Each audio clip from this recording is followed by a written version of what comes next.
Terima kasih Anda masih bersama kami di seputar Aceh. Pemirsa, para Serikandi Aceh yang di negeri jiran Malaysia yang tergabung dalam Wanita Peduli Umat Malaysia kembali membangun satu unit rumah layak huni untuk warga miskin Gampung Menasah Barat, Cerucok Crum, Kecamatan Simpang Mamplam, Kabupaten Biren. Rumah reot yang terbuat dari pohon rumbia tersebut akan direnovasi dengan rumah baru ukuran 5 x 6 meter persegi dengan menelan biaya anggaran Rp30.500.000.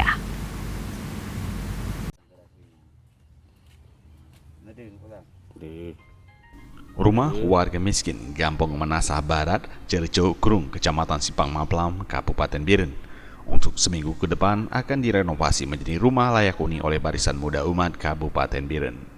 Rumah reok yang terbuat dari pohon rumbia ini ditempati oleh Abdullah bersama istri, Ramisa, dengan satu kamar tidur dan dapur dengan kondisi sangat memprihatinkan. Jadi tanah sepuluh lah. Tanah. Yang membelah orang. Yang memblaunya tanah saudara, tanah wali-wali. Ya, Ketika selesai, pada ngebelah. Sabau ma, tak pura kun. Ti plau.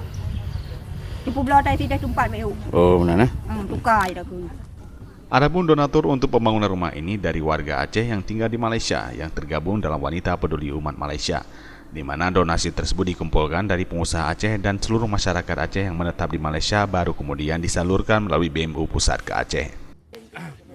Ya, di siang hari ini di mana kita dari tim BMU Pusat menyerahkan berkas dan memulai pembangunan rumah BMU WPU 031 untuk Bapak Abdullah di Gampung Menasah Barat, Kecamatan Simpang Mamplam, atau yang lebih dikenal dengan Cerucok Crum, Kecamatan Simpang Mamplam, Kabupaten Biren.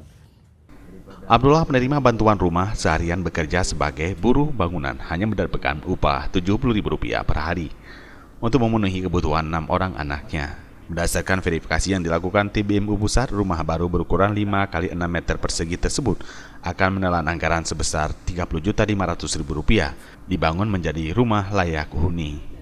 Tim Liputan Aceh TV.